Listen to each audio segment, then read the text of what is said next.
Historia e vajzës që ruante abdesin. Sara ishte një vajzë e re që vendosi një ditë të mos e prishte abdesin gjatë ditës, për sa kohë të mundte.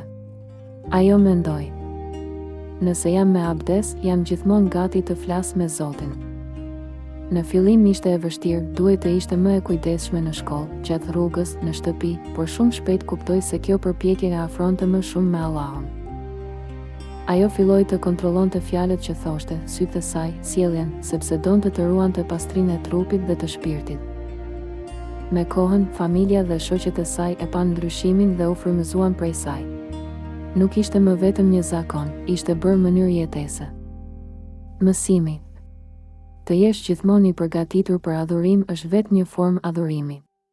Abdesi i Sarës nuk ishte vetëm ujë, ishte lidhja e saj e përditshme me Zotin.